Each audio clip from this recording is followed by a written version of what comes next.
സംഗമ സ്ഥലത്ത് നിന്ന് കാശ്മീർ ചേരുന്നു. കാശ്മീർ ഞങ്ങൾ പറയുന്നത് കേൾക്കാൻ കഴിയുന്നുണ്ടോ? കാശ്മീർക്ക് കേൾക്കാൻ കഴിയുന്നുണ്ടെങ്കിൽ മൊഴിഞ്ഞോളൂ മീൻസ് പറഞ്ഞോളൂ.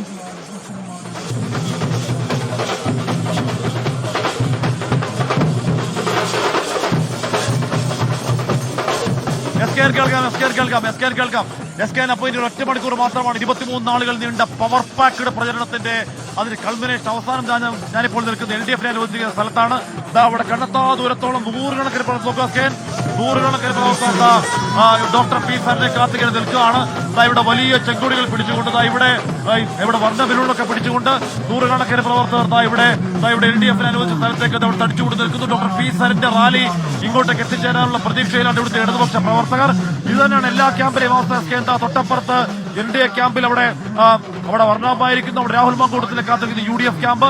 എന്തായാലും ഇവിടെ ഇത്രത്തോളം വലിയ ആവേശമുണ്ടാക്കുന്ന ഒരു തെരഞ്ഞെടുപ്പ് അടുത്ത കാലത്ത് നല്ല പാലക്കാടൻ ചരിത്രത്തിൽ ഇത്രത്തോളം വീറുമാശയമുള്ള ഒരു തെരഞ്ഞെടുപ്പിന്റെ കാലം ഉണ്ടായിട്ടില്ല എന്ന് തന്നെയാണ് ഇവിടുത്തെ പഴമക്കാർ പറയുന്നത്. SK അത്രത്തോളം വിഷയങ്ങൾ വന്നു പറഞ്ഞ്, അത്രത്തോളം കാര്യങ്ങൾ പറഞ്ഞ്, അത്രത്തോളം വാക്കുകളുണ്ടായി. ഇത്രയും വലിയ പോറിന്റെ ഏറ്റവും അവസാന മണിക്കൂർ, last hour of the bombastic ബോംബാർഡ്മെന്റ് എന്ന് ഉറപ്പായി പറയാം. എന്താ ലാസ്റ്റ് പ്രതീക്ഷ?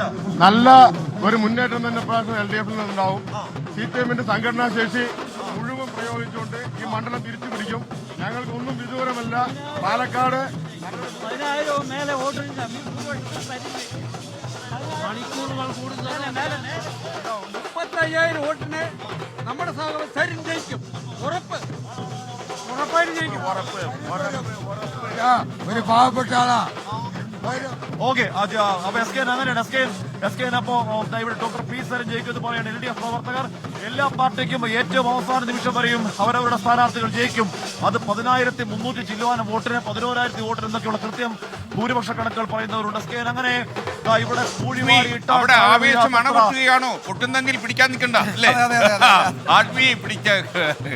മടപൊട്ടി വരുന്ന ആവേശമാണെങ്കിൽ പിന്നെ പിടിക്കാൻ ശ്രമിക്കണ്ട. വർദ്ധിത വീര്യത്തിൽ ആവേശത്തിൽ അവിടെ തന്നെ നിൽക്കുക.